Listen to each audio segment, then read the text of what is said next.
Muy buenas tardes, ciudadanas, ciudadanos. Bienvenidos a este nuevo eje sindical constituyente. Ya estamos en marzo 2021. Muchos no pensábamos que íbamos a llegar al 2021 después de haber vivido largos 12 meses de pandemia y todas las catástrofes que vinieron y que fueron consecuencia de aquello. Pero aquí estamos al pie del cañón, conversando, ¿no es cierto?, en este jueves 4 de marzo de 2021 con importantes invitados. Voy a presentar al primero de nuestros invitados de hoy día, es don Manuel Muñoz, ¿no es cierto?, dirigente sindical y que va como candidato constituyente por el Distrito 2, que es de la región de Tarapacá. ¿Cómo estás, Manuel? Buenas tardes. Bien, buenas tardes. ¿Cómo están ustedes? Gracias Muy por la bien, pues, invitación. esperando conversar con usted para saber cuál es su propuesta, ¿no es cierto?, para esta nueva constitución, que espero que le dé un nuevo brío, un nuevo sueño a este país que tanto lo necesita. Y también desde la República Independiente de Punta Arenas, ¿no es cierto?, don Pablo Cárcamo, sociólogo, asesor sindical. ¿Cómo estás, Pablo? Mucho gusto. ¿Qué tal? Sí, ¿puedes bajar un poquito tu pantalla para ver tu rostro, Pablo? Por supuesto, ahí Eso, ahí. mejor. El lechero te tapa un poco ahí el Sí. rostro. Bueno, No, muchas don, gracias. Muy contento de estar aquí. don Manuel en Iquique y don Pablo en Punta Arenas. O sea, de punta a cabo vamos a estar hoy día. Y a propósito del Cabo de Hornos, ¿no es cierto?, que está ahí en la Así región de es. Magallanes y la Antártica chilena. Siempre los magallánicos dicen, y la Antártica chilena. Así que no nos vamos a olvidar. Don Manuel, quisiéramos empezar este conversatorio con usted. ¿Qué le hizo a usted, don Manuel, decidirse a ser candidato, ¿no es cierto?, constituyente? Bueno, en realidad fueron decisiones más bien colectivas, ¿no? Nosotros participamos en cabildos autoconvocados, en particular el del Estadio Tierra de Campeones en Iquique. El quien conoce Iquique sabe el lugar y a qué me refiero, ¿no?, cuando hablo de Tierra de Campeones. Entonces, la decisión colectiva determinó de que fuéramos 4 candidatos y entre ellos yo, ¿no? Esa es Oye, la... usted, don Manuel, cuando usted dice ¿la decisión colectiva de quién? Del grupo participante, ¿no? Participaron más de 100 personas en esos cabildos. Y esa una suerte de, no de elección, sino de consensuada, ¿no es cierto?, determinó de que fuéramos nosotros como candidatos. Uh-huh. Usted proviene del mundo sindical, tengo entendido. Correctamente. ¿Cuál fue su experiencia en el mundo sindical? Bueno, una breve historia, ¿no? Yo partí como dirigente, bueno, trabajé 42 años en la minería privada fundamentalmente. Ya. Y 8 años antes yo partí trabajando a los 14 años. Y 8 años antes, 6 años antes del golpe de Estado en instituciones básicamente públicas, en lo que era Dirección de Obras Sanitarias, los antiguos se acuerdan, ¿no?, que hoy día son las aguas privadas, ¿no? Uh-huh. Y la Corfo. Y de ahí vino el golpe de Estado, nos votaron obviamente a todos, al 90% de los trabajadores públicos en ese momento, en la región, los votaron, ¿no? Los votaron porque así fue, ¿no? A balazo limpio prácticamente. Y tuve la suerte de entrar a la minería privada, una empresa que se llamaba Sagasca, y después se convirtió en Cascada. Ahí me dice dirigente sindical, estoy diciendo que partí el año 70, a finales del 73, como en diciembre del 73, trabajando en esa empresa, y trabajé hasta 1992. Ahí salí elegido dirigente el año 80, después de que la dictadura, ¿no es cierto?, empezó a abrir a permitir, ¿no es cierto?, al movimiento sindical elecciones y un poquito más de libertad, ¿no? Todos sabemos que eso se originó por la presión básicamente norteamericana después del asesinato de Letelier en Washington. Entonces, esa fue mi primera experiencia sindical, 29 años, una cosa así. Después me cambié de empresa, estuve en una empresa que hoy día se llama Quebrada Blanca, que es ya de la gran minería, y estuve 4 años ahí y formé el sindicato. Fui presidente del sindicato, bueno, en el anterior también, pasé por todos los cargos y llegué a ser presidente. Y los últimos 19, tuve 4 años ahí, los últimos 19 años, hasta el 2015, trabajé en la minera Collahuasi y también fui presidente del sindicato los últimos 5 años que trabajé ahí de mi vida, hasta que me cancelaron en el 2015. Eso es en breve mi historia sindical, ¿no? Perfecto. O sea, una vida sindical intensa, digamos, ahí relacionado con el mundo de la minería. Bueno, el norte es sinónimo de minería, ¿no es cierto? Pablo. Y además, sí, además de luchas obreras, no sindicales. Pero exactamente. Después podemos profundizar. Eso, después tengo varias preguntas ahí para usted, para que comparemos el sindicalismo de los 70 con el sindicalismo de ahora. Excelente. Para las nuevas generaciones es como tomar un teléfono antiguo de esos que estaban en la casa, todavía no saben lo que es. ¿Ya? Correcto. Don Pablo, desde esta mirada como sociólogo y como asesor sindical, ¿cómo ves tú o cómo has visto tú desde la previa, ¿no es cierto?, de las inscripciones, las postulaciones de los distintos candidatos, las distintas listas? ¿Cómo ves el panorama? Bueno, el otro día estaba justamente revisando las prospecciones que salieron hace poco, que eran más bien más de lo mismo, en el sentido de que los grandes bloques iban a lograr consolidar la mayoría de los escaños, dejando poco menos del 10% a los independientes no organizados en listas como tales y otro 10 para los organizados en listas en sumatoria en total. Pero yo, como lo veo a priori, veo que en el fondo hay un desacople en las capacidades o la experiencia que tiene el oficio de la dirigencia sindical o el oficio del sindicalismo mismo con la política actual en el plano institucional. O sea, yo veo que hay una gran distancia, tener que gente que es muy experta en organizarte y hablarle a, no sé, a 300 viejos, como se dice, en una asamblea, de repente con la negociación colectiva o la amenaza de huelga, con ese nivel de ansiedad e intensidad, tiene esa expertise, pero que ahora tienen que aprender el tema de las redes sociales, de alivianar y acortar los discursos, de redundar en las ideas fuerza, y es en el fondo yo veo que no se logra explotar o apreciar el capital que puede traer a flote a la política una persona con las expertices de la organización de base, como sería, y sobre todo en el eje de trabajo, que es cuando tú estás organizando intereses que son inmediatos y urgentes para la vida en sociedad, o sea, es el sustento del hogar.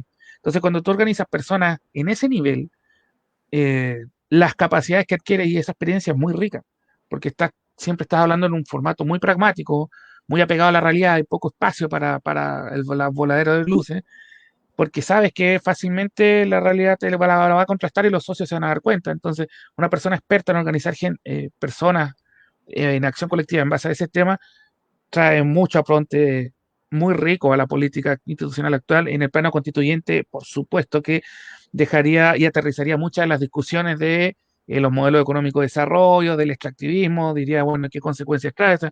En el fondo podría caer en eso, pero se encuentran con esta barrera, digamos, generacional quizás, pero también más bien tecnológico cultural, porque igual es una cuestión de cultura esto de saturar en las redes sociales la actividad política, ya los puerta a puerta, sobre todo, bueno, lamentablemente ahora en pandemia son menos, pero ya venían a la baja antes igual, venía a la baja la actividad social igual, entonces no valía mucho cuánto fueras capaz tú de expresarte en un grupo en persona, sino más bien cuán capaz fueras de mantener una presencia en las redes sociales, y yo creo que eso es un retroceso en lo que debiera fortalecer la política, y por lo mismo, en el primer programa cuando hablamos, yo era una persona que estaba muy a favor de que las dirigencias, o sea, perdón, de que los delegados constituyentes sí representaran en cierto nivel o en cierto espectro la experiencia de la organización de base.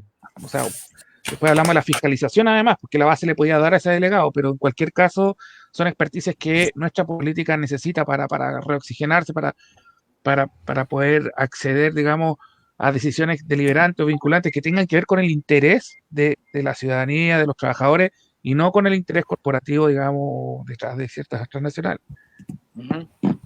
Bueno, le damos la bienvenida a un Pablo Klimbel, ¿no es cierto? Desde el puerto de Valparaíso dicen que Valparaíso es puerto, el resto son caletas. No sé si están de acuerdo ustedes en Iquique o en Punta Arenas, ¿no? No diría que San Antonio nos dejó chico a todos. Ya. Pablo, muchas gracias por aceptar nuestra invitación a conversar. Puede que tenga algunas interrupciones, pero espero que no, porque hay una alerta tsunami. Y porque no creo que pase nada, pero se toman resguardo, entonces como que los compañeros los tienen que despachar ahora a las 9. Y estamos viendo un tema con la locomoción, que si tiene o no tiene. Entonces de repente tengo que ver algo, pero perfecto. Les pido disculpas por eso. Algo que escapa a mi planificación. Perfecto. Don Manuel, habíamos dejado suspendida una pregunta antes de volver a Pablo Klimbel, ¿no es cierto? El sindicalismo de los 70, ¿qué diferencias tiene con el sindicalismo actual? Usted que ha atravesado gran parte de la historia de ese ciclo sindical. Bueno, primero saludar a Pablo, ¿no? Conozco su trayectoria, así que lo felicito por eso. Y saludos desde Iquique. Mira, hay diferencias gigantescas, ¿no? Gigantescas. Primero, el porcentaje estadístico, ¿no es cierto?, que refleja ¿cómo se llama?, la cantidad de trabajadores sindicalizados, ¿no? En ese momento eran 47%, ¿no? Estadísticamente hablando, en ese momento, de trabajadores sindicalizados en el país. Hoy día no alcanza, con suerte, el 7%. Entonces, ahí hay una enorme diferencia. La otra gran diferencia era que, en alguna medida, el control de los trabajadores lo tenía el sindicato, no los dirigentes sindicales en particular, sino que la organización propiamente tal. Hoy día el control de los sindicatos fundamentalmente recae en los empresarios, ¿no? Las empresas captan o cooptan, ¿no es cierto?, a los sindicatos y te lo digo por experiencia. Yo las grandes programas, las huelgas, ¿no es cierto?, que tuvimos, se debía fundamentalmente a que la empresa luchaba contra el sindicato para ver quién se quedaba con el control de los trabajadores, ¿no? Y eso hemos perdido los trabajadores y hemos perdido los dirigentes sindicales, ¿no? Mucha culpa de eso es de los dirigentes sindicales. Entonces, ahí hay un tema bastante de fondo que se manifiesta en comprobar las diferencias, ¿no?, del sindicalismo antiguo con el sindicalismo de ahora. Antiguamente, además, las empresas permitían, ¿no es cierto?, que los trabajadores, apenas firmaban su contrato, eligieran, ¿no?, si el sindicato de obreros o empleados que existía en esos momentos, ¿no? Hoy día no, hoy día es todo individualista, incluso amenazan a los trabajadores para que no se integren al sindicato. Y en alguna medida la minería privada, en ese sentido, sí el movimiento sindical o sea, no hay tanta dispersión, ¿no es cierto?, de trabajadores, la gran mayoría está sindicalizado. El problema es de lo que yo hablaba recientemente, ¿no?, que es el control. El control, independientemente que haya mayor cantidad en términos de porcentaje de trabajadores sindicalizados, el control sigue siendo de las empresas. No ha logrado el movimiento sindical de la minería privada desligarse, ¿no?, como en alguna medida, a pesar que igual yo tengo mis dudas al respecto de Codelco, ¿no? Ahí hay un poco más de independencia del movimiento sindical, pero en la minería privada absolutamente no, para nada, para nada. Ahí se puede manifestar la diferencia. Mire, y el otro detalle chiquitito, para más o menos terminar la idea, el tema de la solidaridad.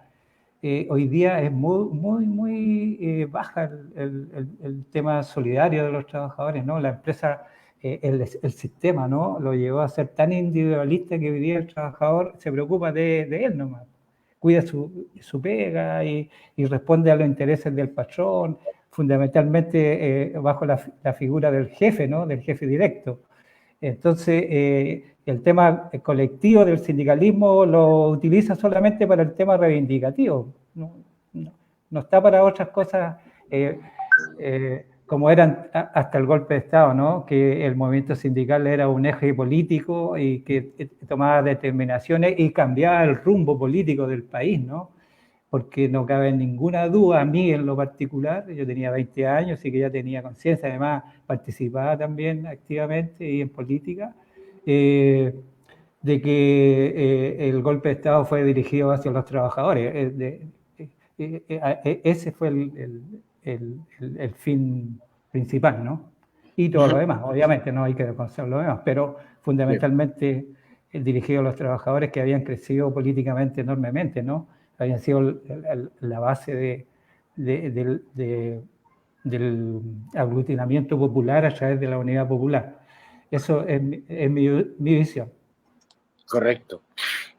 Pablo Klimpel, ¿tú concuerdas con lo que plantea Manuel Muñoz, estas diferencias entre el viejo sindicalismo y el nuevo sindicalismo, pensando en que tú, Pablo, representas, digamos, un poco esa nueva generación, esa nueva horneada? Mira, no pude escucharlo mucho, la verdad, porque tuve un llamado al trabajo por el problema que les dije, de este supuesto tsunami que llega a las 5 de la mañana, pero de hecho me están llamando por eso, así que ¿puedo reservar la pregunta? Y dame un segundo, sí, que tengo que resolver un problema y hablo al tiro. Perfecto. Hubo un terremoto 8.1 en Nueva Zelanda, entonces ya hay olas de 3 metros en la costa de Nueva Zelanda. Sí, ya, bueno, vamos a disculpar a Pablo que está en eso. Pablo, ¿sí?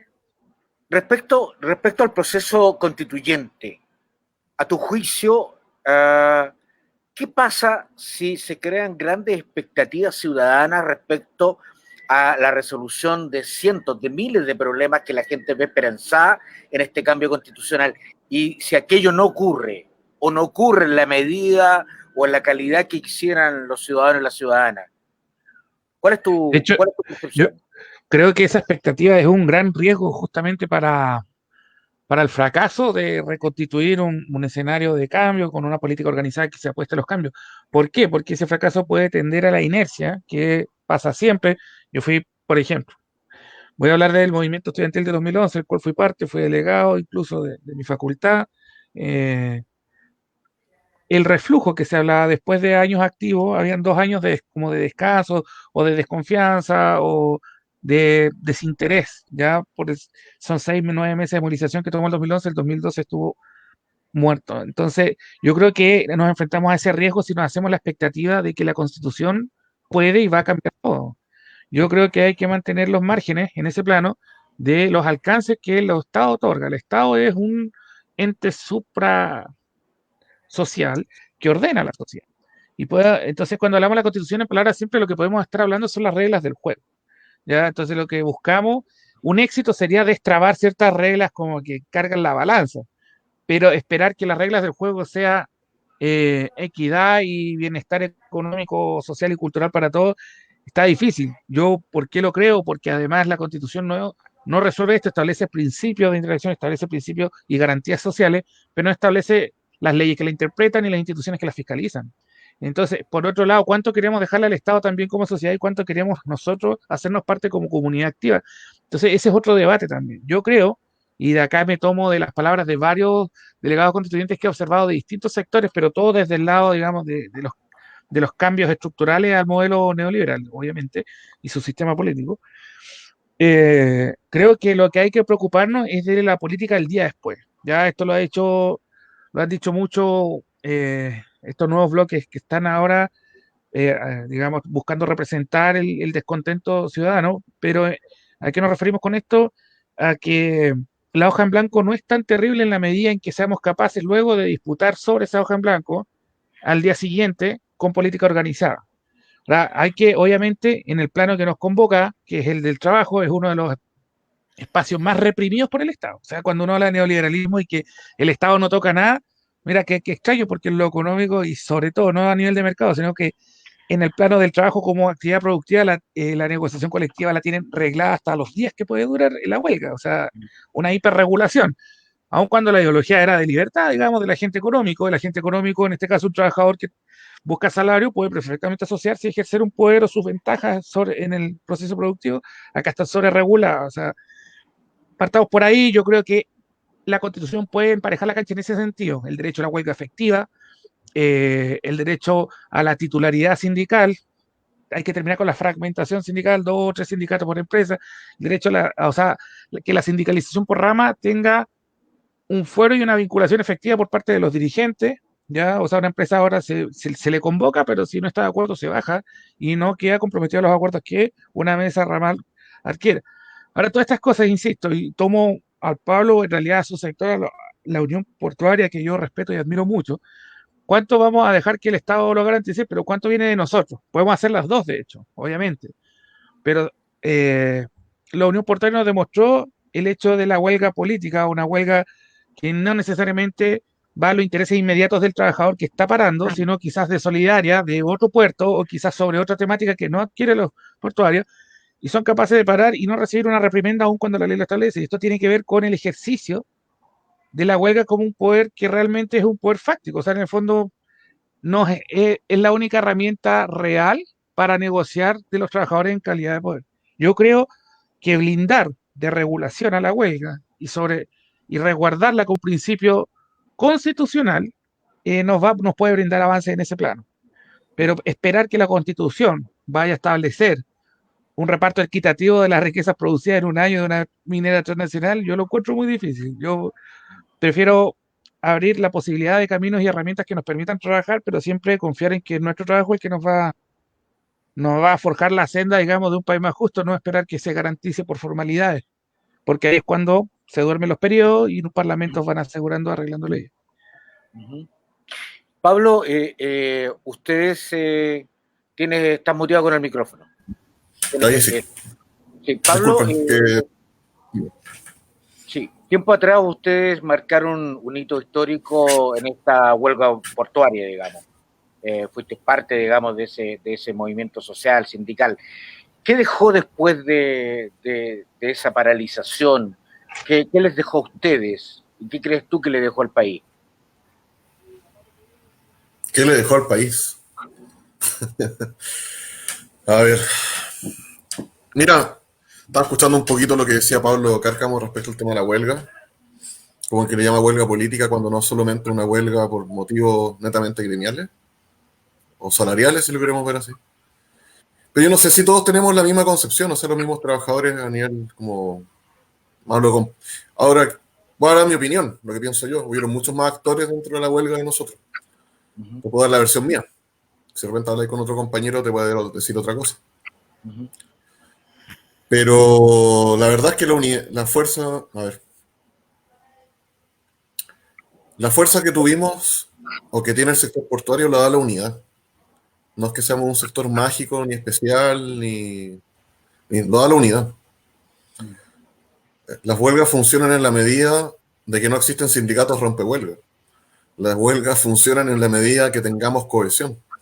Y las huelgas funcionan en la medida que estemos todos los trabajadores y trabajadoras en la misma parada. Si tenemos sindicatos, un sindicato dentro de una empresa se va a huelga, y si hay 2 sindicatos más que no van a la huelga y entran a trabajar, y dejan a los sindicatos que van a huelga solos y tirados, y normalmente las empresas en esos conflictos ofrecen más lucas, ofrecen más plata por ir a trabajar, obviamente una huelga no va a trabajar, o sea, no va a funcionar. Entonces, la unidad, que no es solo una consigna, sino que es un hecho concreto, funciona en la medida que tengamos a la gente cohesionada, alienada en torno a un objetivo común. Si es que no tenemos eso, que a la base, no funciona una huelga.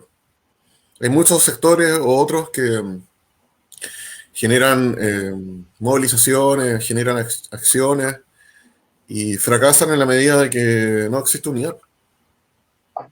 Entonces, sí. Eso es algo que es un convencimiento de los compañeros, de las compañeras. Depende de eso, básicamente. Cuando nosotros, por ejemplo, hicimos la huelga en 2 terminales portuarios del Paraíso, en el Terminal 2 y en el Terminal 1, en el Terminal 2 no tuvimos represalia. Ni listas negras, ni persecución, nada de eso. Porque el sindicato mayoritariamente toda la gente está afiliada ahí. Es del sindicato, la mayoría de las personas. Por lo tanto, no tenía sentido, tendrían que haberlo echado todo.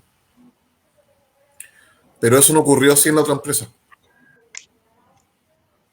donde teníamos alrededor de 6 sindicatos, nosotros uno. Tuvimos sindicatos nuevos de gente de base que se salió de nuestros sindicatos y formó sindicatos para rompernos la huelga. Y eso algo ocurrió. Sí. Bueno, Manuel hablaba un poco de la solidaridad también.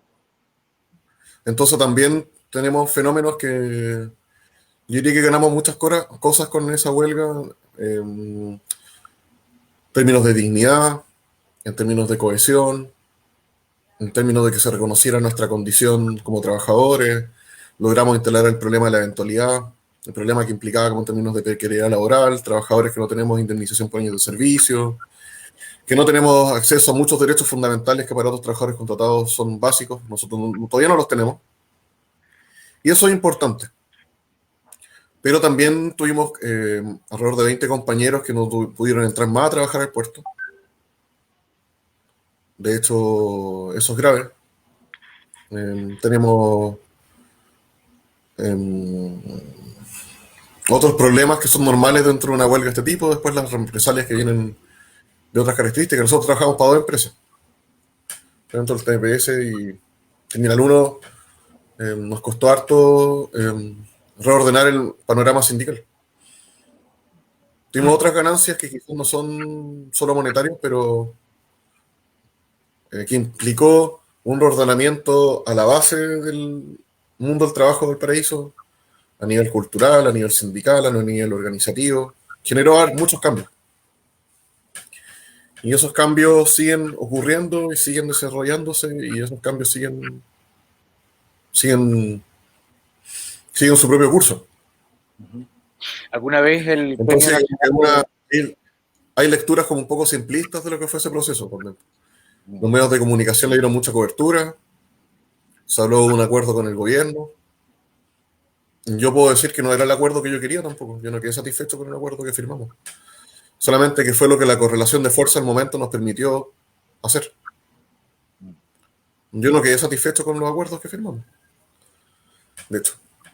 Pero en un momento de esas características uno tiene que tomar decisiones en función de lo que representa y tratar de salvar la situación de la mejor forma posible, pero no es tan lineal el tema. También mucha gente habló muchas cosas, se dijeron muchas cosas. La verdad es que es mucho más complejo, la verdad. Pero sí tuvimos logros que yo creo que son importantes. Pablo, pero no es algo tan mecánico, una huelga, la verdad. Sí. Mira, quiero preguntarle a Manuel, como candidato, ¿no es cierto?, por el Distrito 2 y como ex dirigente sindical también, ¿qué es lo que tú, Manuel, vas a representar en esta constituyente? ¿Qué es lo que tú llevas? ¿Por qué vas a luchar para que en esa constituyente, el mundo laboral, ¿no es cierto?, en el espectro laboral, sí o sí tengan que estar en la nueva constitución? Por ejemplo, la constitución actual no consigna claramente el derecho a huelga, no aparece en ningún elemento, aparece un eufemismo, ¿no es cierto?, bastante diabólico y hecho a propósito, por suerte, no podemos ser tan ingenuos. Pero ¿qué es lo que tú llevas? ¿Cuáles son tus cartas que llevas a esta constituyente y por las cuales las ciudadanas y los ciudadanos deben además votar por ti? Mira, tomando un poco lo que decía Pablo Cárcamo, ¿no? El tema de la organización sindical y lo que decía Pablo Kimplen, ¿no? Son complejas hoy día porque el sistema no permite, ¿no es cierto?, que el movimiento sindical pueda ser un actor importante en la vida política del país, que lo debe ser, ¿no? Los trabajadores son el motor de la economía, ¿no? Y como decía Pablo, es un contrasentido, ¿no? En un país que la economía la tiene como la tiene, debieran ser unos actores importantes, cosa que no lo son, porque obviamente el sistema lo tiene en esa condición. Ahora, en particular, ahí sí difiere un poco de Pablo Cárcamo en relación a lo que la Constitución debiera determinar y que debiera echar a andar, ¿no? Y si no lo echan a andar, si es que los constituyentes así lo determinan, si no echan a andar lo que los constituyentes determinan, sería como un golpe de Estado, ¿no? ¿Y a qué me refiero? El país necesita recursos, claramente. Yo fui un trabajador de la minería.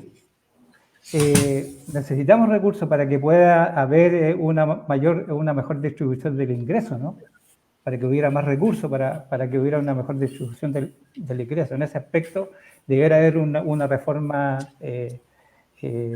tributaria, ¿no es cierto?, acorde a esa necesidad. Pero los recursos tienen que existir. Hoy día Chile tiene un Estado pequeño, ¿no? Por lo tanto, el Estado tiene que agrandarse y la posibilidad de agrandarse es nacionalizando los recursos naturales. Y en concreto, pero muy en concreto, la minería privada hoy día extrae el 71% de los recursos naturales del país, principalmente el cobre, ¿no? y demás minerales asociados a la extracción. Y Codelco solamente el 29%. Pero en términos concretos, si hablamos de cifras, la minería privada hoy día, el dólar hoy día llegó a casi $4, bajó un poquito, ¿no? Pero si se mantiene en este ritmo, la libra de cobre promedio del país el año 2021 va a ser de $3.60 en la libra. Eso significa que la tonelada de cobre va a ser de alrededor de $9.000 la tonelada. Y Chile hoy día está extrayendo 5.800.000 toneladas de concentrados de cobre.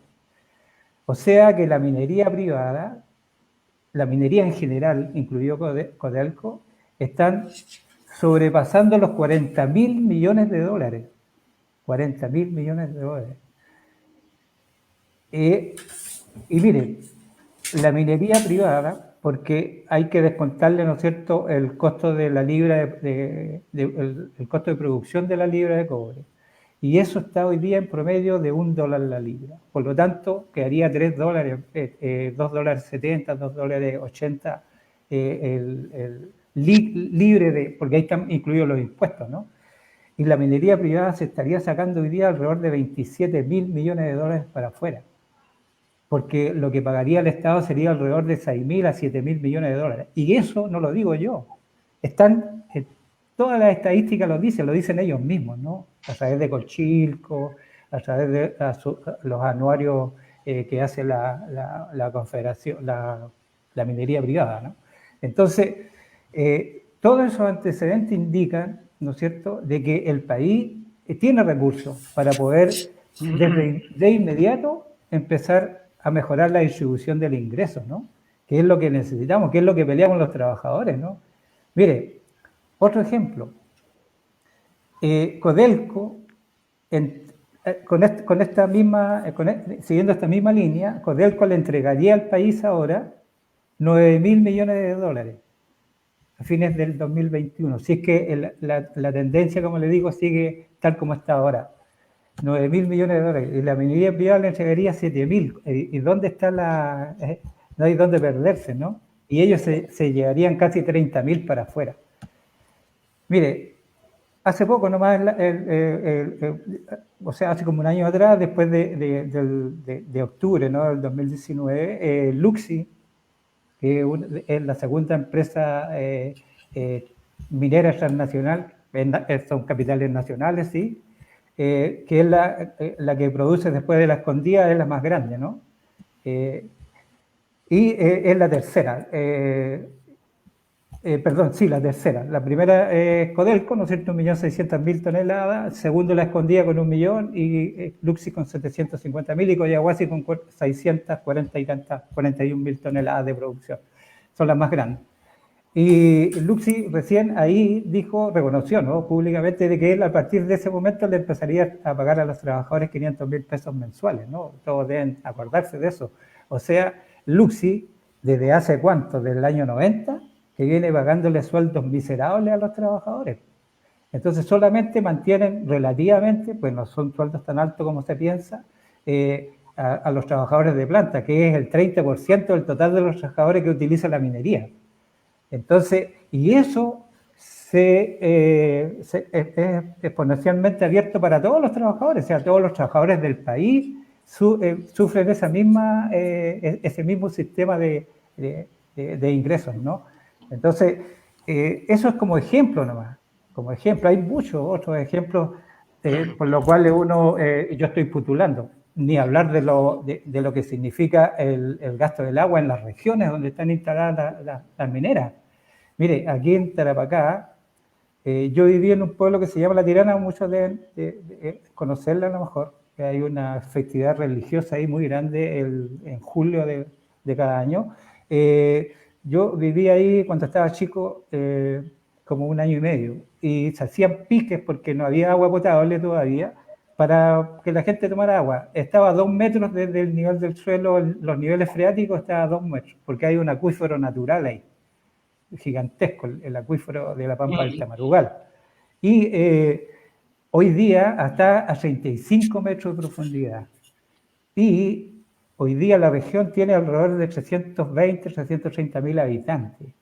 Y las mineras se llevan el 70% del consumo del agua diario, se la llevan las mineras todos los días. Entonces, agua va a quedar como para 30 años más, la misma cantidad que va a durar el cobre en Chile. ¿Ah? Y aquí que es dramático, mire, el Salitre dejó una avenida llena de casas de madera y son hoy día patrimonio nacional, ¿no? Nadie las puede tocar, o sea, es patrimonio.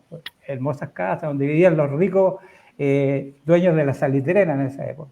Hoy día, Coyahuasi creó un museo que está en la orilla de la playa, que es la Esmeralda, que recuerda la Guerra del Pacífico, además, la confrontación que tuvimos con Perú y Bolivia.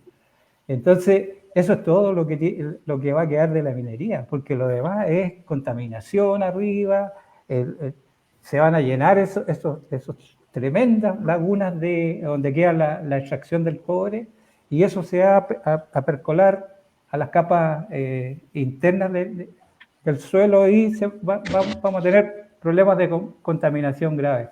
Así que eso y muchos otros motivos, ¿no? Perfecto, para ir amenizando, ir poniendo un poco. Pablo, Manuel acaba de tocar un tema que a mí me parece estratégico respecto al tema de la minería, que es el royalty. ¿Cuál es tu apreciación respecto al tema que tenemos con el royalty? Lo que pasa es que hoy día, mira... perdón, Pablo Cárcamo, disculpe. Pablo, ya. Perdón. No hay problema. Es que recuerda que estaba Pablo aquí, sí, por eso. Yo creo que el royalty es un eje estratégico de cómo entendemos al Estado en la industria que tiene que ver con nuestros metales. O sea, si vamos a hacer la estrategia a un royalty, vamos a hacer la estrategia de que un Estado realmente concesione la extracción y producción y nosotros cobramos mediante la tributación y busca el Estado capturar riqueza a partir de una tributación. Yo creo que, tomando un poco, voy a tratar de entender el principio de Manuel, ciertamente hoy en día el Estado no está capturando lo que debiera a partir de la producción que tiene. Eso yo creo que estamos todos de acuerdo. Creo que además porque hay un impuesto específico a la minería, ¿qué pasa? Que hay una ley transitoria que se llama, que fija una invariabilidad tributaria a la cual las transnacionales se pueden acoger y que más encima es menor que obviamente el impuesto específico, y al pagarlo se deduce a sí mismo como costo, es decir, baja la tasa de tributación que debe pagarle al Estado.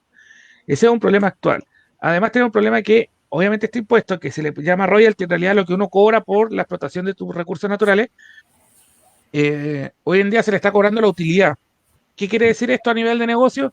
Que se cobra al beneficio que obtengo de acuerdo al precio de mercado. Y quienes debaten este tema, los más, digamos, radicales en recuperar poder para el Estado o recursos del Estado, dicen, cobremos por los niveles de extracción, que es la tierra o el material que nos sacan de cobre, digamos, ¿ya?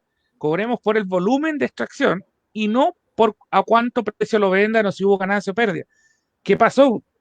De acuerdo a un estudio que hizo el Gino Sturla, no sé si lo han entrevistado, creo por acá, muy bueno, mostró cómo muchas transnacionales declararon utilidad cero durante la durante muchos años en Chile. Esto a partir de que los proyectos de inversión se podían, o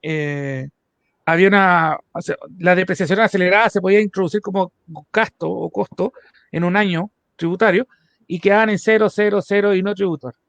Entonces, es ahí el problema de marcar el tributo en la utilidad, en la ganancia, que es que depende cuánto se venda y depende cuántos números rojos tenga. En cambio, si tú lo haces respecto a la producción en la extracción, obligas a que el presupuesto calcule cuánto pretende producir y sepa al tiro cuánto se va a cobrar al respecto de eso. También tiene más relación con el sentido de propiedad del Estado con su propia tierra. Pero recordemos que hoy Chile es dueño de los recursos naturales. El problema son los contratos especiales de producto. El sistema de concesión de explotación, o sea, de exploración y explotación. Y sobre todo en el litio, los contratos especiales de producción. O sea, el Estado se declara como incapaz de poder invertir y producir en esas materias, entonces se asocia a Soquimich para producirla, que en verdad es la excusa para externalizar la producción. Y por otro lado, somos dueños del cobre. El problema es que le pedimos un retorno de utilidad a quien lo explote. Y los discursos, digamos, de la derecha más neoliberal dice, bueno, pero es que el privado es el que va a traer la inversión con la maquinaria especial para digamos, para generar un espacio industrial que la procese y la explote. Perfecto, pero esa inducción perfectamente la puede hacer el Estado también. Ahora, insisto, en este debate yo estoy dando visiones que ya están en juego. ¿Ya? Pero eso es lo que pasa con el royalty. O sea, si vamos a hablar de royalty, fortalezcámoslo. ¿Cómo? ¿Vamos a cobrar por extracción? ¿Vamos a subir el precio? Porque si seguimos cobrando por utilidad, nos pueden declarar números rojos para el resto de la vida. Además, queremos que el Estado de verdad capture la riqueza del cobre o de la extracción mineral a partir de un tributo, o queremos que también sea un productor. Entonces ahí también viene otro punto: ¿cómo administramos la riqueza que nos viene? ¿Cómo generamos una concepción de Estado sustentable en el tiempo? Y esto no es solo ecosustentable, sino que cómo invertimos en futuras tecnologías, o vamos a esperar que el cobre nos seque las aguas o se acabe el cobre y de ahí qué hacemos. Entonces tampoco se trata solo de capturar tributación, sino la estrategia de reinversión a partir de esto. Y esto lo debe discutir quien está pensando en Chile del futuro, o sea, el desarrollo económico, y evidentemente puede caer en un debate constitucional, por supuesto. Pero claro, podría uno capturar recursos de los recursos naturales, lo que se capture, ya sea cómo se decida capturarse, parte de ello, así como hoy en día las Fuerzas Armadas tienen parte de las ventas de Codelco, o sea, si hay número rojo igual capturan su parte. ¿Cómo podemos fijar que se ocupe esto en inversión de desarrollo social o inversión de desarrollo económico del Estado? Y eso debiera ser igual un ancla importante, más allá de cómo se captura. Ahora, cómo se captura también. Yo prefiero un Estado productor, no solo uno que tribute y cobre caro por producir, porque hay que estar pensando también en la flexibilización productiva, no laboral en ningún caso, sino ser capaces de adaptarnos a nuevos procesos y no solo depender de la extracción. Porque cada vez que baja la demanda de la industria, nos condenamos a pérdidas. O sea, ahora hay superciclos, pero cuando hay subciclos, por así decirlo, estamos llorando. Entonces, tenemos que especializar y tenemos que complejificar nuestra economía. Ahora, eso, bueno, hasta ahí llego porque esa era tu pregunta, voy a seguir como respetando un poco ese hilo. Ya. Bueno, alguna vez nuestro Premio Nacional de Historia dijo, Gabriel Salazar dijo, si aquí se paran los mineros y se paran los portuarios, paramos el país. ¿Qué fue medida de presión eso? Ya. Eso bueno, es. Sí. Era un paréntesis nomás ahí. Sectores de estrategia para la economía. Además, ¿qué espera Pablo Kimpel, el mundo portuario, de esta nueva constitución?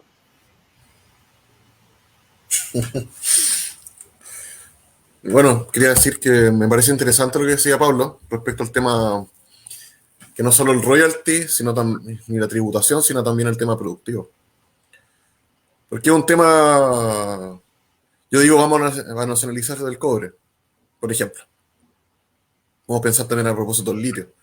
Y lo vamos a producir de la misma forma, va a seguir vendiéndoselo a los chinos de la misma forma, lo vamos a producir acá en Chile y en América Latina. Finalmente los puertos en Chile son un sector primario exportador. No manufacturamos ni producimos nada. Lo único que yo creo que quizás mandamos manufacturado el vino. No veo otro producto que mandemos para afuera, aparte del vino que haya tenido la uva a un proceso. Entonces, la verdad es que es es un gran tema para pensar un nuevo tipo de Estado, un nuevo tipo de sociedad y cómo Chile se posiciona como dueño de sus riquezas y podemos constituir una nueva soberanía nacional que vaya en interés de los trabajadores y de la clase trabajadora, porque finalmente tenemos todavía un empresariado nacional que podríamos decir que es como rentista, un modelo rentista, no inversión, y no hemos pensado un nuevo desarrollo dentro de una política de desarrollo industrial del país, que obviamente tiene que ser ecosustentable, como dice Pablo. O sea, el problema con el agua que tenemos a nivel nacional, y una serie de otras cosas. Tenemos que montar otra matriz productiva, otras alternativas de desarrollo, etcétera. Ahora, dentro de eso, dentro de este debate, dentro de este proceso constituyente, yo creo que las constituciones expresan un poco las correlaciones de fuerzas que se expresan en el momento político que vive el país. Y expresan y sintetizan esas correlaciones de fuerza, la del 25, la del 81, las reformas que se le han hecho con Lago hasta el 2005, hasta la fecha. Entonces yo creo que hoy en día en este proceso constituyente hay muchas expectativas, pero estas expectativas van a estar supeditadas a esas correlaciones de fuerza. Es decir, cómo el movimiento popular, el movimiento trabajador y trabajadoras pueda imponer su agenda. Y eso pasa por un lado en cómo podemos tener candidatos y candidatas a la constituyente que expresen un programa de la clase trabajadora que se pueda expresar ahí. Como por otra parte generamos un proceso de base que nosotros le hemos llamado como la Asamblea Popular Constituyente, es decir, cómo generamos una asamblea que en paralelo a este proceso constituyente se pueda a través de los procesos de base, de organización, a nivel territorial, a nivel sindical, etcétera, puedan ser el respaldo de este proceso constituyente. Cuando hayan puntos en los cuales se esté discutiendo, por ejemplo, el derecho a la propiedad, la política del Banco Central y otras cosas que son estructurales, no sé si lleguemos a acuerdo, ¿no?, con la persona que tengamos frente a la mesa. Y eso se va a resolver con movilización y se va a resolver en la calle, no necesariamente se va a resolver en esa mesa de deliberación. Entonces creo que se nos abre un proceso bastante. Yo creo que hay mucha expectativa con respecto a esto, pero la verdad como que yo veo toda la plataforma de derechos sociales, metamos todo el saco. Salud, educación, vivienda, trabajo, derechos sexuales y reproductivos, derechos del medio ambiente, pueblos originarios, seguridad social, etcétera. Está bien. Yo creo que bienvenido todo. Demos toda la cobertura que queramos. Pero hay temas de fondo, como el financiamiento de esos derechos, por ejemplo, por eso decía, ¿cómo va a ser el impuesto que vamos a tener hoy en día en el país? ¿Vamos a tener un impuesto a los súper ricos? ¿Vamos a generar una nacionalización de todos nuestros minerales, de nuestras materias primas, de nuestros recursos? ¿Quién va a manejar la política monetaria del país? Yo he estado viendo algunos foros de la SOFOFA con respecto, y se pronuncian respecto al tema del derecho a la propiedad y con respecto a la necesidad de una política de regulación fiscal, la SOFOFA. Y no es por nada que están pensando esas cosas también, en el contexto constituyente. Entonces a mí esos temas de fondo me preocupan, que quizás no son muy populares, porque la gente en verdad como que le preocupa. Voy a estar yo ahí en la Constitución, es decir, si a mí me interesan los temas de infancia, yo quiero que los temas de infancia se protejan. Si yo soy sindicalista, quiero que los temas del trabajo estén ahí. Si soy feminista, también quiero que los problemas de las mujeres estén ahí. Si soy de los pueblos originarios, quiero que mis temas estén ahí. Si soy ambientalista, quiero que mis temas estén ahí. Entonces, no está mal eso, pero me parece que eso es relativo en función de temas de fondo que permitan la instalación y el desarrollo de esos derechos. No sé si me explico bien con lo que trato de decir. Al contrario, yo creo que quepan todos esos derechos y que todas las voces puedan ser expresadas. Pero creo que me preocupan esos otros temas de fondo. Porque la historia del mundo ha demostrado que hay una cosa que hace más de 200 años escribió un señor de barba que se llamaba Carlitos Marx con respecto a la lucha de clase, ¿cierto? Y eso sigue vigente finalmente. La lucha de clase sigue vigente y sigue. Entonces, eso me preocupa. Porque finalmente yo puedo decir que esperamos del proceso constituyente. Yo espero, ojalá, que todos los derechos de todas las personas, diversidades, grupos étnicos, mujeres, niños, gente discapacitada puedan ser expresados en esa nueva constitución. Creo que todos tenemos derechos. Yo creo que a nivel portuario, claro, yo podría hablar de ciertas cosas. Por ejemplo, la necesidad de reformular la ley 19.542 que se relaciona con el sistema de licitación portuaria. Creo que eso fue promulgado por Frey, 97, el año 2000. Se generan las primeras licitaciones portuarias. Y yo creo que hay que revisar eso pues, también. En la misma línea cuando uno habla de ¿por qué el Estado no puede invertir en los puertos? ¿Por qué la infraestructura crítica del país tiene que solamente concedérsela la inversión a los privados? De alguna manera como que nos han hecho ver que el Estado es ineficiente, que el Estado es el peor empleador y que se desperdicie plata en el Estado porque es una burocracia gigante y que depende de los partidos políticos y con todo este discurso como apolítico, los tecnócratas del país nos hacen ver como que la ciencia y la técnica son apolíticas, ¿cierto? Y que estaría mejor administrado por estos organismos técnicos que son más competentes en versus el Estado. Pero eso es falso. La ciencia y la técnica son ideológicas, tienen un currículum, tienen una concepción de mundo, una epistemología. Por lo tanto, un discurso capitalista que intenta instalar los beneficios de la tecnocracia, básicamente. Que el país sea manejado por tecnócratas. Entonces, no es gratuito quien dice que defiende la inversión privada por sobre la inversión pública, cuando la inversión pública es un patrimonio de todos los chilenos y chilenas. Entonces, a veces hay discusiones como de fondo, pero que se están teñidas por un sentido común que no permite avanzar ni conversar cosas de fondo. Entonces yo creo que el modelo de concesiones portuarias debería ser cuestionado hoy en día. Lo mismo que el tema de las concesiones mineras o las concesiones a los minerales que hay en el país, las materias primas. Otro tema que importante a nivel sindical se relaciona con, nosotros hemos estado discutiendo una nueva legislación portuaria, pero que va de la mano a la recuperación de ciertos derechos fundamentales para todo el mundo del trabajo. El derecho a la negociación ramal, por ejemplo. La negociación colectiva es uno de los pocos espacios donde los sindicatos podemos disputar la riqueza que generamos nosotros mismos con el empleador, ¿cierto?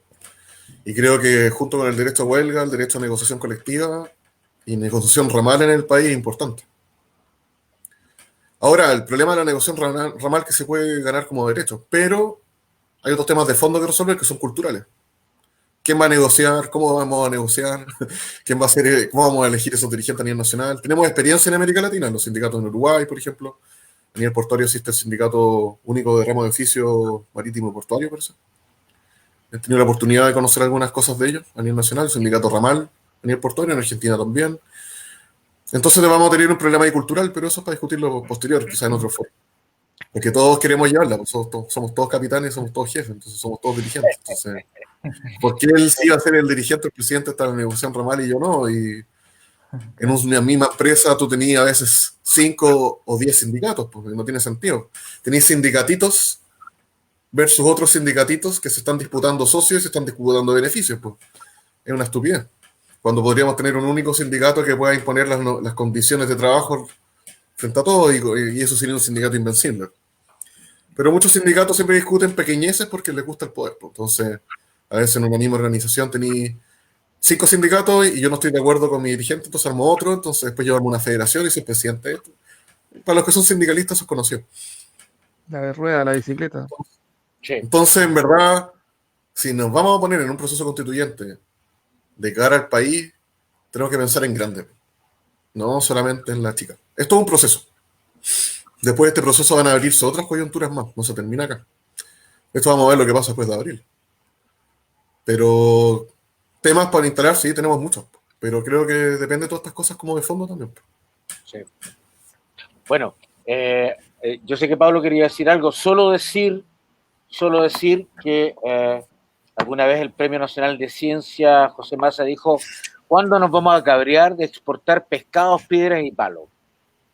Y ahí está el modelo finlandés, que en algún momento, hace 30 años o más, pescaron todo ese capital que tenían, de esos recursos que tenían, que nosotros los tenemos de sobra, por lo que dice Manuel, lo que dice los dos Pablo, pero no lo hemos invertido en la educación, porque podríamos exportar, como lo hacen los finlandeses, exportar inteligencia, por ejemplo, de lo que están haciendo ellos. Pablo. Sí. Pablo, yo quería tomar un poco para ponernos radicales y darle un poco de salsa a esto igual, porque en el fondo, o sea, el debate formal siempre va a radicar en el modelo de Estado y la capturación de riqueza y su administración, pero vámonos un poco al problema de este proceso constitucional. Yo estoy muy de acuerdo con Pablo, o sea, mi tocayo, que hay un problema acá que ya se dio en Turquía y un periodista muy bueno que estudia temas del Medio Oriente, Felipe Ramírez, trajo en una columna que hubo un proceso constitucional en Turquía no hace mucho, donde todos los influencers, los youtubers, cada uno era el defensor de su propia arista temática de justicia social, y el problema es que la dispersión generó las mejores condiciones para que el voto duro y conglomerado y organizado en base a intereses privados, mezquinos, lo que quieras, pero como eran duros y no eran 3 o 4 representantes por el mismo tema, y etcétera, lograron meter todos los escaños. En realidad la política formal se comió el proceso constitucional y quedaron subrepresentados todos estos procesos que eran parciales, pero que temáticamente eran muy interesantes, pero que no lograron conglomerar votos, porque nos olvidamos de otro problema acá. Este proceso constituyente parte posterior a una elección de delegados constituyentes. O sea, hay una elección, hay una competencia donde tú tienes que ser seleccionado por sobre otros, aun cuando otros puedan ser buenos. Entonces, ¿qué delegados estamos llevando? Tenemos que llevar delegados que logren pensar en todos estos niveles que hemos discutido hoy en día. Y yo creo que nos hace mucho daño, sobre todo al sector de los trabajadores en su amplio espectro. Y con esto digo, no hablemos solo de lo sindical y de las relaciones laborales, hablemos del interés de la vivienda digna, el interés de una educación, de los seguros, de las pensiones, de seguridad en el barrio, de que los carabineros no sean los que trafican. Por ahora no sé si vieron lo que sacó Zipper ayer, pero todo esto del interés del poblador de Chile, quien tributa y puebla en Chile, no se vea mermado y se logre ver representado en este proceso constitucional. ¿Y qué va a pasar si hay tanta dispersión? No se va a lograr constituir esto. ¿Cómo podemos ejemplificar? Por ejemplo, en que cuando uno le pregunta a todos los delegados constituyentes, 3/4 o el 90% incluso, empieza a recitar una enumeración que es la misma de todos. Empezamos con los derechos sociales, salud, educación, pero sin nombrar cuál es el problema concreto en cada área.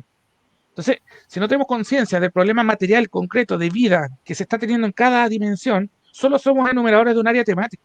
Cuando hablamos de, por ejemplo, y ahora yo voy a traer para no ser un solo crítico, cuando hablamos de precarización en el trabajo, ¿de qué hablamos? De flexibilización laboral. ¿De qué significa entonces esto? La flexibilización de la jornada en el artículo 22, inciso 2 y 4, que permite que la gente, que tu empleador, si te ponen ese artículo en tu contrato, te puede llamar un sábado si lo necesitas, y nunca hay desconexión, ¿ya? Del lugar, los anexos de teletrabajo que hemos venido hablando en los talleres, Jaime.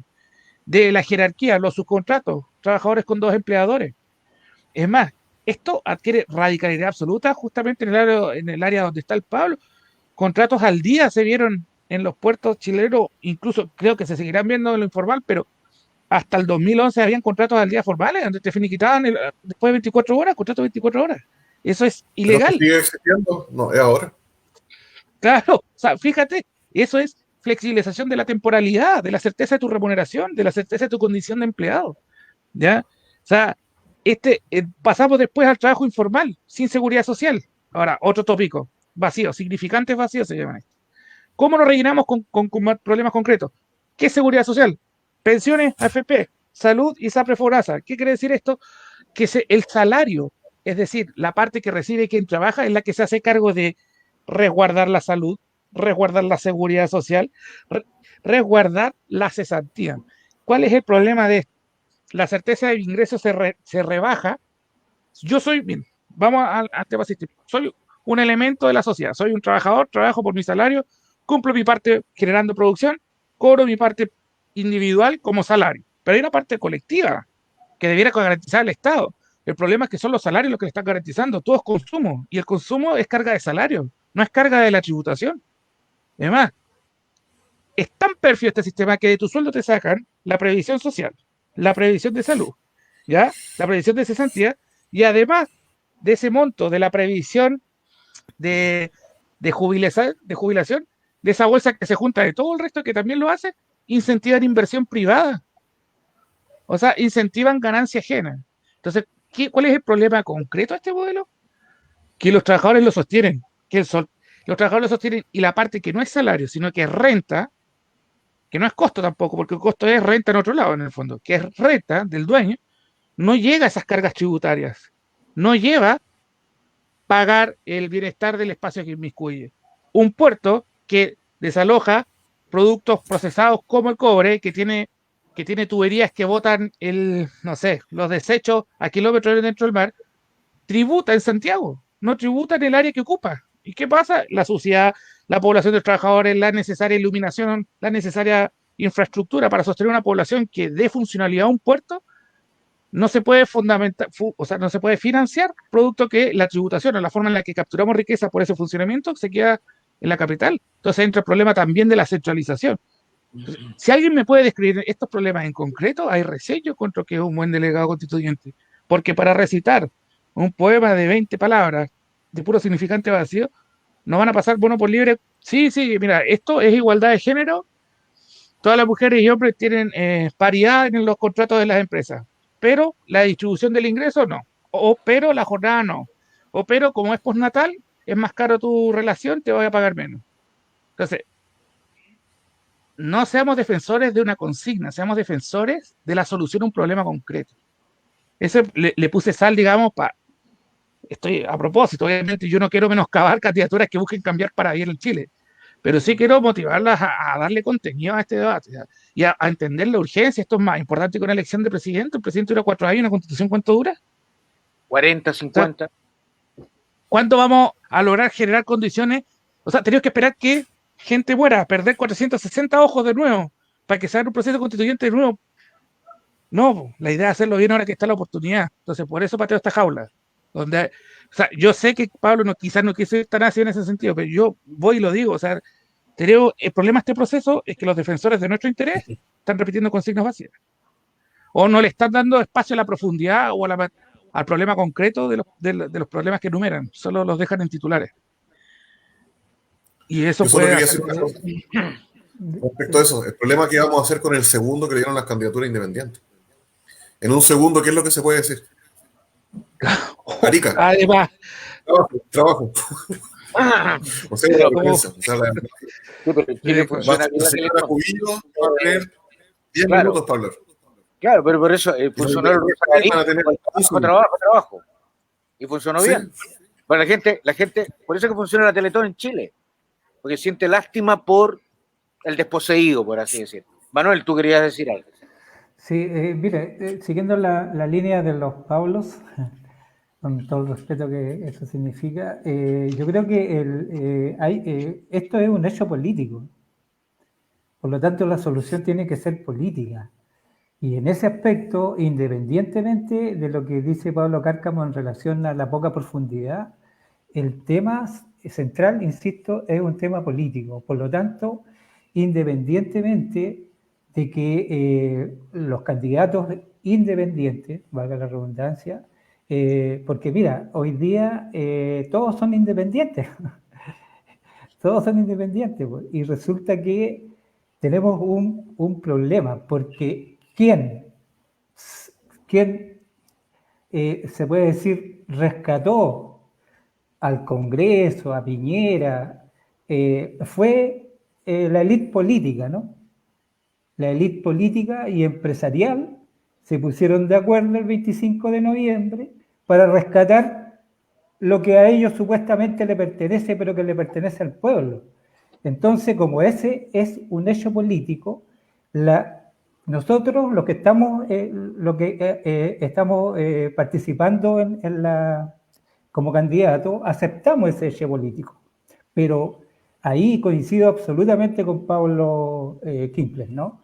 Eso no significa de que el pueblo vaya a aceptar de que esas élites, ¿no es cierto?, capturen lo que el pueblo creó, porque el pueblo creó un hecho político. Y ese, desde mi punto de vista, ese es el tema que debe discutirse, el tema de fondo, ¿no? Porque obviamente la solución a los problemas pasa por la industrialización, por tener una educación, ¿cómo se llama?, de calidad, gratuita, salud universal para todos. Todos los vecinos, incluso la gente derecha, ¿no? Pero el tema de fondo es un tema político. Y de ese punto de vista hay que enfrentarlo. Y políticamente, como decía Pablo, la lucha de clases no ha terminado. Los partidos que integraron la concertación, la nueva mayoría, postergaron la transición después del golpe de Estado nomás. Postergaron la transición, nunca hubo transición, ¿no? Por lo tanto, el pueblo a eso se reveló, perdón.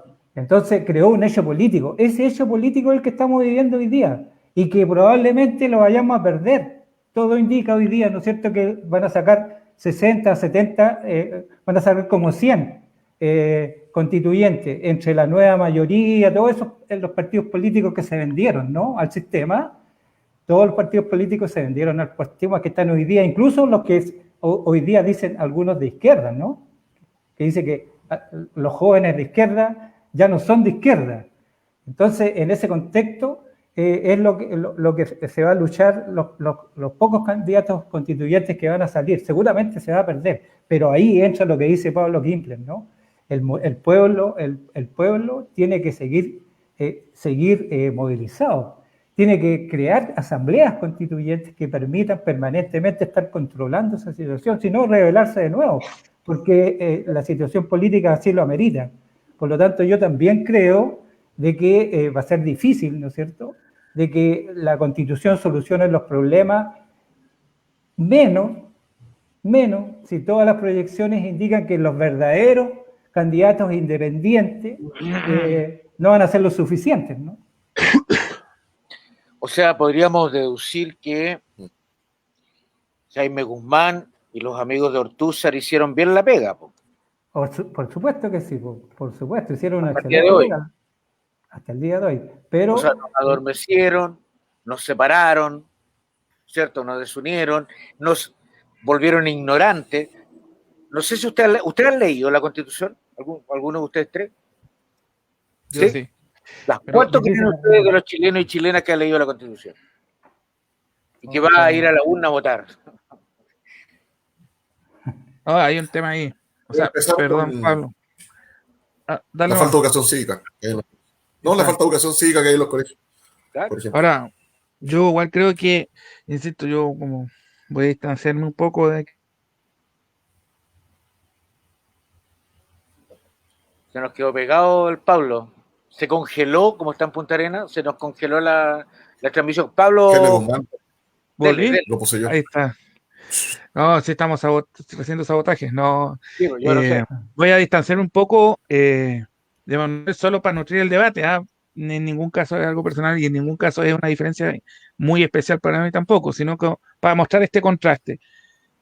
Yo con lo que dije recién, digamos, de darle contenido a los significantes ha sido justamente también me hace enemigo de este relato literario dramático de traiciones y pactos y elite, porque no me explica por qué seguimos como estamos. Pero ciertamente estoy de acuerdo que es así, solo que me gustaría que seamos capaces de observar aquello de nuestra realidad contingente que hay que empezar a abordar para cambiar ese status quo. ¿Ya? Obviamente es mucho más fácil mantener algo que cambiarlo, porque para cambiarlo tengo que coordinar y concertar acción. Para sostenerlo solo tengo que esperar que no haya acción coordinada. Puedo tener contrincantes, pero mientras no sea mayoría se sostiene. No tengo por qué justificar el sostenimiento de un proceso con coacción. Entonces, ¿cuál es la gracia de un proceso constitucional? Que ahora las dos partes, los que quieren que se mantenga y los que quieren que cambie, tienen que presentar acción coordinada. Porque si no, hay hoja en blanco. Y eso yo lo encuentro positivo. Ahora, y esto me regala a otro punto. ¿Cómo evaluamos la política hoy en día? Hay que evaluarla con la matriz analítica que en algún momento fue súper aguda y que es la que se debatió a principios de siglo, que era como... O sea, el programa de Radomiro Tomic, DC, hoy en día partido criticadísimo, de centro derecha, de vendido, etcétera, siempre el medio, hablaba de capital y trabajo. Y hoy en día escondemos hasta los conceptos analíticos que nos permitían leer nuestra sociedad en clave real, en clave objetiva. Ahora, ¿cómo disfrazamos en todo esto? ¿Cómo disfrazamos nuestros análisis para que puedan ser absorbidos por quien los oye? Tenemos que hablar no de capital, sino de empresariado. Tenemos que hablar no de trabajo, sino de trabajadores, si es que, porque hay que hablar de ciudadanía, o sea, bajamos de estrato económico a sujeto político universal, y eso esconde muchas diferencias. ¿Cuál es el problema? Que nos hemos mareado en ese análisis y hemos construido relatos en base a ese análisis. Y el problema es que la emergencia de problemas sociales, de conflictos sociales concretos, nacen justamente del equilibrio que pueda tener el capital y el trabajo en una sociedad moderna, occidental. Así se lee la sociedad occidental. Estoy hablando que hasta la política francesa hoy en día habla en base a esos conceptos. Porque hoy en día nosotros no lo hablamos, hay un enclave, como bien decía un profe, Manuel Antonio Garretón, hay un enclave que es cultural y que tiene que ver también con el anticomunismo, pero también con la inercia colectiva, también con el egoísmo, también con la desconfianza, la incapacidad de asociarse. Entonces, yo diría que para volver a rastrear estos conceptos, para poder volver a rastrear la realidad objetiva de la sociedad, empecemos a rastrear el interés detrás de cada acción. Hablemos de intereses, porque cuando, bien lo decía el Pablo Klippel, cuando te hablan de técnica, de que el Estado burocrático y que es mejor que esto la agencia y un privado, no te están diciendo algo muy, muy importante. No te están diciendo que en realidad un servicio público lo va a administrar un privado y que eso significa que ese privado va a perseguir su propio interés, no el interés público, para agenciar esto. Y que esta es parte de la ideología neoliberal. Y que la persecución de su interés propio va a buscar tener un buen servicio para sostenerse como el concesionario o como la mejor competidor en un área que es de interés público. Esa es la gran mentira, pero rastreemos el interés, o sea, realmente como sociedad estamos diciendo, sí, de la salud, que se haga cargo un que quiere ganar plata, no un que quiere sanar gente. De la educación, que se haga cargo un que quiere ganar plata, es lo más lógico, no alguien que quiera enseñar. ¿Y por qué estamos haciendo un modelo así? Porque escondimos los conceptos y dejamos de rastrear el interés detrás de la acción. Si rastreamos el interés, entendemos esto. Eso es lo que quiero decir. Ya, Pablo, mira, ya me están llamando por el interno que estamos bastante pasados. Quiero darle 2 minutos a cada uno. La pregunta de cajón, don Manuel Muñoz, ¿qué espera usted del pueblo tarapaqueño el próximo 11 de abril? ¿Qué espera que haga el pueblo tarapaqueño? Bueno, espero que se pronuncie a favor de los candidatos independientes, los verdaderos candidatos independientes constituyentes, ¿no? Y que los apoye y vote por ellos. Pero quiero decir algo en relación a lo que mismo decía Pablo Cárcamo, ¿no? No hay que tenerle miedo a que el Estado administre los recursos naturales. No hay que tenerle miedo, porque mire, la prueba más palpable de que el Estado es capaz de administrar bien, el primer ejemplo que doy es Codelco. Codelco es una buena administración, independientemente de que los gobiernos, ¿no es cierto?, han manipulado y lo han utilizado, ¿no? Independientemente es el que, en alguna medida, el que mayor aporta desde el punto de vista de la minería a las arcas nacionales. Y lo otro es lo que está ocurriendo hoy día, increíblemente, que Piñera lo ha utilizado, ¿no es cierto?, a su beneficio, ¿no?, que es la vacunación. El sistema de salud chileno en ese aspecto demuestra de que el Estado es capaz de administrar bien sus recursos humanos y sus recursos materiales. Por lo tanto, lo que yo digo es que el Estado tiene que recuperar sus recursos naturales, porque esa es la fuente de divisa principal y que permitiría reindustrializar el país como era hasta el golpe de Estado, de tal manera que nuestros jóvenes, nuestros alumnos tengan donde desarrollarse. Y eso también permitiría una mejor educación y salud. Eso en términos generales, ¿no? Sí, yo sigo apostando por la educación. Para mí está en la punta del iceberg. Sin eso no hay nada, pero absolutamente nada. ¿Ya? Don Pablo, los 2 minutos finales, por favor, con cronómetro en la mano. ¿Qué le hubiese gustado decir que nadie le preguntó y nadie le dijo nada a usted? ¿Qué, Pablo?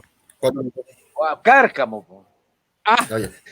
Ya, yo voy a ser consecuente con mi línea en esta entrevista y voy a decir que rastreando los intereses, a mí los cambios que me gustaría escuchar en delegados que usan al trabajo como el eje principal de su campaña, que me explique, o sea, que vayan en contra de la flexibilización laboral, que vayan en contra del artículo, no sé, del 161 que permite a la empresa despedir por intereses de la empresa sin justificación de causa, que vayan en contra de la subcontratación, que se les desglose en materia concreta la resolución del problema.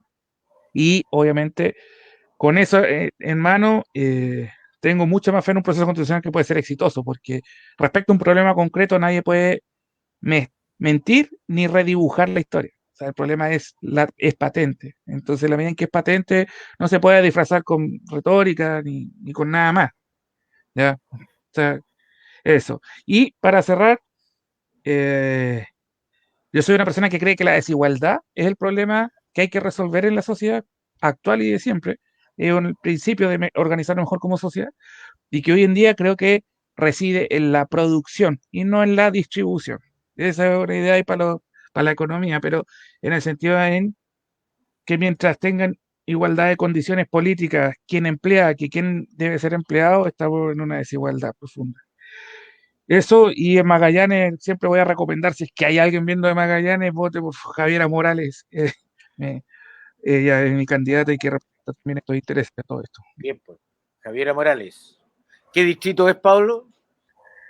26 o 28, ahí, lo siento, yo soy malo en la formalidad Ya, en ese bueno, ya. aspecto. Pues si la gente tiene que buscar la letra y el número, pues, Pablo, ¿cómo va? Ya, bueno, pues, si hay otra Javiera, tú eres el culpable, ¿eh? La gente. No, es la única, es la única. Ya, ok. Pablo Klimpel, al cierre de transmisiones, ¿qué le quisiera decir usted a quienes nos Bueno, están nosotros viendo? acá en Valparaíso, en el puerto, nos pusimos de acuerdo con los sindicatos de Puerto Ventanas, Puerto San Antonio y nosotros en Valparaíso, menos en Valparaíso sindicatos activadores. Ya, Igual recibimos el apoyo de empleados de olla y otros sindicatos. Respecto al apoyo estamos un candidato que es Alberto Ormeño, por el Distrito 7, va en la lista Poder Constituyente a toda costa. Él es nuestro asesor, pero también nuestro compañero.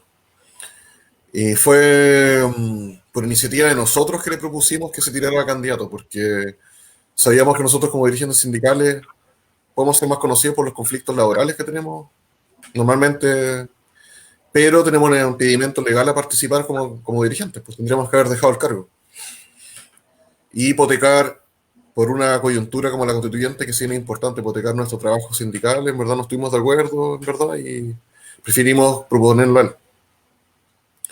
Ahora, dentro de esta candidatura, yo creo, y orientada en el mundo del trabajo, yo creo que ojalá yo esperaría de los candidatos que puedan atacar el plan laboral y sus 4 ejes, pues.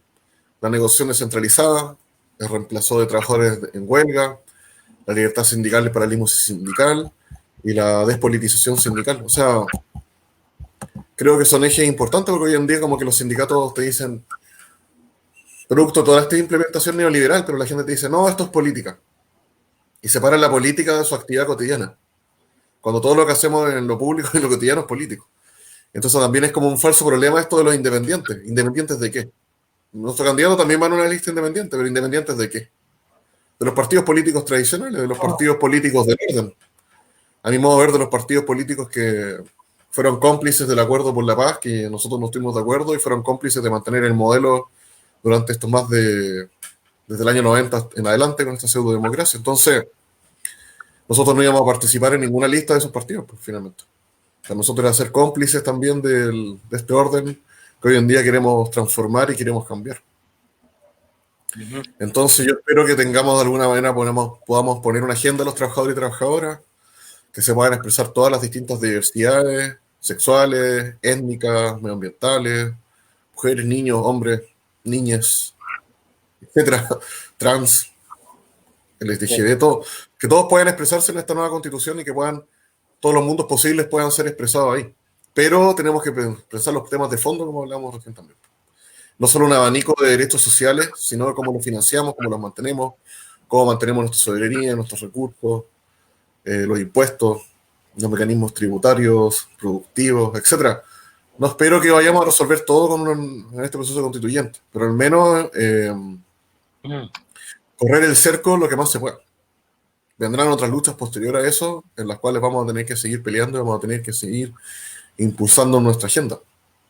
Pero es un proceso importante y creo que no hay que restarse.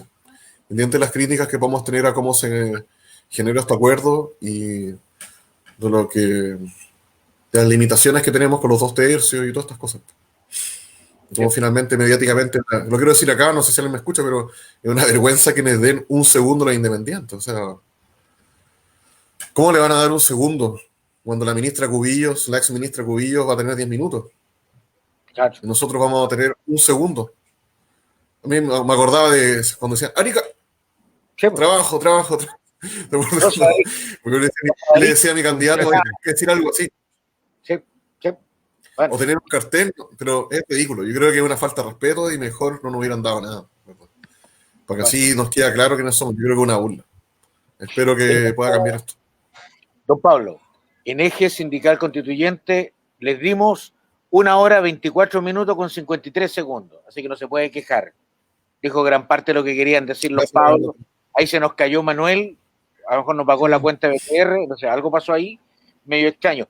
Y a propósito del lenguaje que habla Humberto Maturana y Echeverría, porque el lenguaje construye realidad, yo me acuerdo en la década de los 80 cuando el señor general decía a los señores políticos, y fue quedando, fue mermando, ¿no es cierto? Y terminamos creyendo que los señores políticos y la política, por ende, era nociva y mala para la sociedad. Así que, ojo con eso también. Don Pablo Cárcamo, don Pablo Klimpel, ¿no es cierto? Uno en Punta Arenas, otro en el puerto de Valparaíso. Muchas gracias.